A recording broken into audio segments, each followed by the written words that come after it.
বেড়াতে যাচ্ছি আবার। আমাদের এখনো শীত যায়নি। না, আমাদের শীত যায়নি, হচ্ছে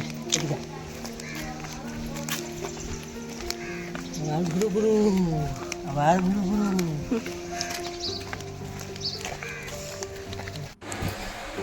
আজকে আমি আর মা যাচ্ছি ভদ্রেশ্বর বড় দিদার সাথে দেখা করতে, মানে মায়ের বড় মাসির সাথে। ভদ্রেশ্বরে থাকে, সব সময় প্রায় ফোন করে মাকে বলে যে আমাকে আর সায়ন্তকে দেখিয়ে নিয়ে আসার জন্য। ওই জন্য মা বলল আজকে বড় দিদার সাথে দেখা করিয়ে আনি।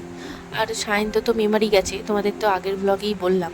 তো সায়ন্ত মেমারির থেকেই আমাদের সাথে মিট করবে। আমরা এখন এই দেখো ভদ্রেশ্বর স্টেশনে নেমে পড়েছি। কোথায় ঢুকেছে, কোথায় নেমেছে তো অনেক সকালেই বেরিয়েছি, এখন অপেক্ষা করছি স্টেশনে বসে সায়ন্তর জন্য। সায়ন্ত ডিরেক্ট মেমারির থেকে আসছে।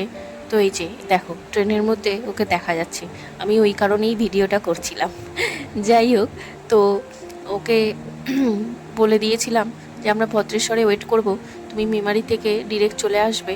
আর ব্যাকে গেলে অনেকটাই টাইম হয়ে যেত, কষ্ট করে শুধু শুধু অনেকটা দূর থেকে এসে আবার আমাদের সাথে আসা অনেকটাই হ্যাপা হয়ে যেত। তো আমরা ওই জন্য সকাল সকাল বেরিয়ে গেছি, আর ঠিক টাইম মেনটেন করে ও মেমারি থেকে বেরিয়ে গেছে। তো আমরা এখানে মিট করে নিলাম। না না, যেতে হবে না, এইদিকে তাকাচ্ছে না, যা তুই জানা, ও আসবে আসবে, ঠিক দাঁড়াও। কারবার এদিকে চলে এসো, মা দিকে ডান দিকে এসো, হাত তুলে দাঁড়াও, যেতে হবে না, যেতে হবে না।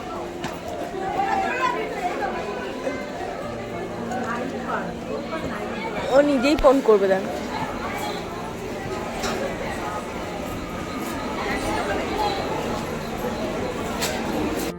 সায়ন্ত যে ট্রেনে এলো সেটা আমাদের 5 মিনিট পরে ঢুকলো। ভালোই হয়েছে, ও আগে এসে দাঁড়ানোর থেকে আমরা আগে এসে দাঁড়ানো বেশি ভালো। ও অনেকগুলো ব্যাগ রয়েছে, আর একটা ইনস্ট্রুমেন্ট আসলে কেনার ছিল, আর ওই হিসেবে ও মেমারিতে একদিন থেকে গেছিলো, নানুকে দিতে গেল, সাথে একদিন এসেছিল এই ইনস্ট্রুমেন্টটা কেনার জন্য। যাই হোক, চলো এখন আমরা বেরিয়ে গেলাম এই টোটো রিক্সাগুলোতে। এখন বহু বছর এই যে রাস্তা দিয়ে যাচ্ছি সেটাই ভাবছি, দেখছি আর ভাবছি অনেক আগে, অনেক বছর আগে একটা বিয়েতে এসেছিলাম, তাও গাড়ি করে এসেছিলাম, টাটা সুমো। আমাদের মামার বাড়ির সবাই মিলে একসাথে মজা করতে করতে এসেছিলাম, আর প্রচণ্ড মজাও করেছিলাম, সেইগুলোই আবছা মনে আছে। তো এই যে দেখো চলে এলাম আমরা এখানে।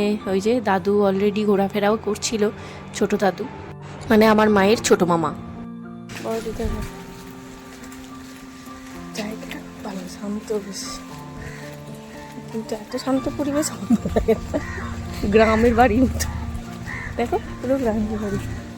হ্যাঁ, এই দিকটা দিয়ে ঢুকেছিলাম, হ্যাঁ বাজে রাস্তা, এই দিক দিয়ে আগে এসেছি, এই দিক দিয়ে গিয়ে ওই দিকে দিদার বাড়ি। হ্যাঁ, এবার চিনতে পেরেছি, এবার বুঝতে পেরেছি, এই দিক দিয়ে গিয়ে ওই দিকে দিদার বাড়ি, ওই দিকটা দিয়ে বড় দিদার বাড়ি।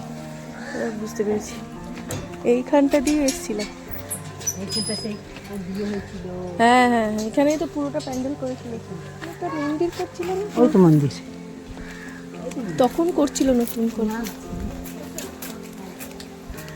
দেখা করে মামার ছোট মেয়ের পরীক্ষা, আমার দাদির বাড়ি দেখা করে যাইতে, সেই যখন ওই যে কলকাতা যাবো বুঝলি, 12টা না 12:30 ট্রেন আছে, 12:10 12:10 না,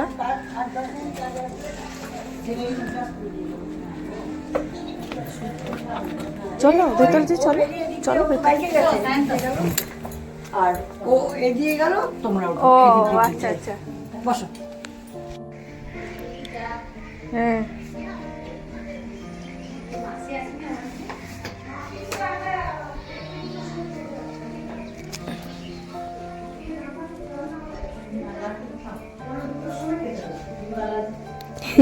এই ঘর থেকে এইদিকে, এদিক থেকে ওদিকে। চা করবে, মাথা ধরে গেছে ট্রেনে বসে বসে।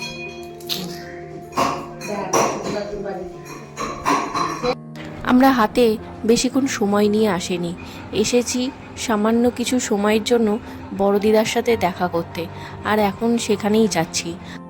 আর এলে সবার প্রথমে ছোটো দাদুর বাড়িতেই সবাই ওঠে, তো ওইটাই ভাবছো না যে মায়ের মামা আর মাসি একই জায়গাতেই আছে? হ্যাঁ, ওরা একই জায়গাতেই থাকে, আর বড় দিদার সঙ্গে কেউ থাকে না বলে ছোটো দাদুর কাছ থেকেই সব কিছু খাওয়া দাওয়া সব কিছু মানে দেখাশোনা সব কিছুই ছোটো দাদুরাই করে, কিন্তু বাড়ি আলাদা আলাদা। তো প্রথমে ছোটো দাদুদের বাড়িতে উঠে একটু বসে একটু গল্প করে দেখা সাক্ষাৎ করে যাচ্ছি এখন বড় দিদার বাড়ি।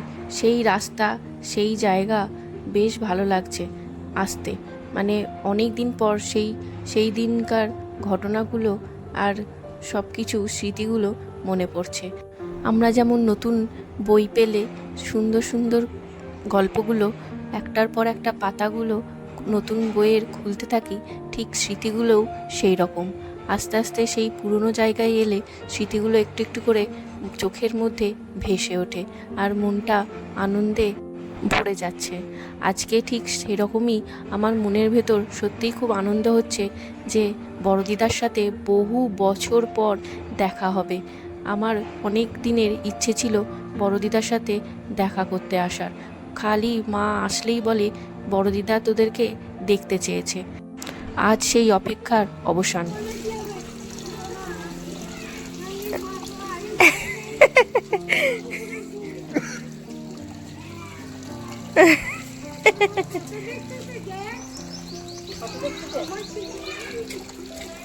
হ্যাঁ, কাঁদতে শুরু করে দিয়েছে।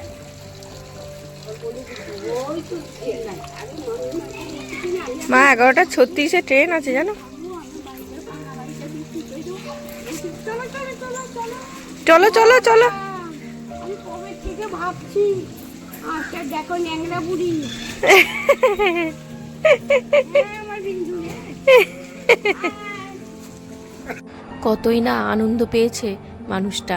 আমিও সত্যি খুব ভালো লাগছে বড় দিদাকে দেখে, সেই একই রকমই রয়েছে। বয়সের একটু ডিফারেন্স তো হয়ই, কিন্তু বড় দিদার মধ্যে আমি সেই জিনিসটা দেখছি না। হ্যাঁ, একটু রোগা হয়ে গেছে। আগে যেমন চেহারাটা অনেকটা ভারী ছিল, এখন যেমন একটু চেহারাটা রোগা হয়ে গেছে, কিন্তু ঠিক একই রকমই বড় দিদা রয়েছে। তো যাই হোক, আমরা সময়টা খুব ভালো কাটালাম, আর কাটিয়ে আর ফিরছি। আবার ফিরতে তো হবেই, তাই না?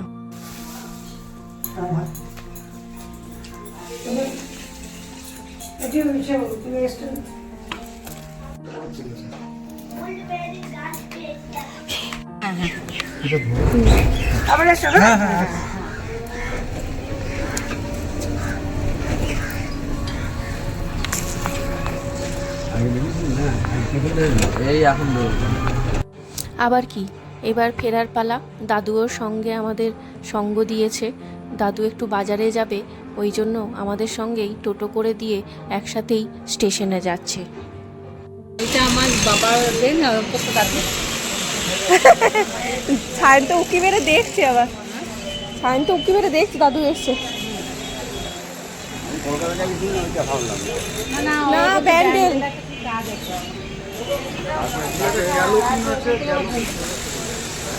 এটা ক্যালোপিন আছে দেখলাম মনে ব্যান্ডেলের তো সোজা হওয়া সিরাম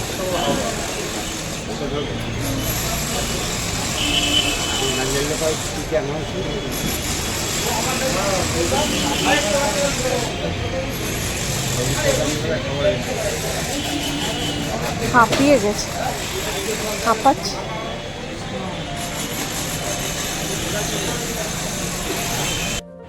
আসলে আমার এই দাদু রেলের চাকরি করত, সেটাই মা আসলে আমাকে বলছিল। তো যাই হোক, চলো আজকের মতো ফিরতে হচ্ছে। মনটা সত্যিই খুব খারাপ লাগছে। দাদু বড় দিদারা সবাই খুব বলছিল যে খেয়ে যাওয়ার জন্য, কিন্তু আমরা সেই প্ল্যান করে তো আসিনি, আসলে অন্য জায়গায় যাওয়ার আছে, ওই কারণেই ফিরতে হলো। কি আর করা যাবে, চলো আবারও কোনো সময় বড় দিদার সাথে এসে দেখা করে যাব সময় নিয়ে। কারণ খুব কান্নাকাটিও করছিল বড় দিদা, খুব খারাপ লাগছিল। যাই হোক, চলো আজকের মতো ব্লগটা এখানেই শেষ করছি। তোমাদের কেমন লাগলো জানিও, ভালো লাগলে লাইক করো। দেখা হবে আবারও খুব তাড়াতাড়ি পরের একটা ব্লগে।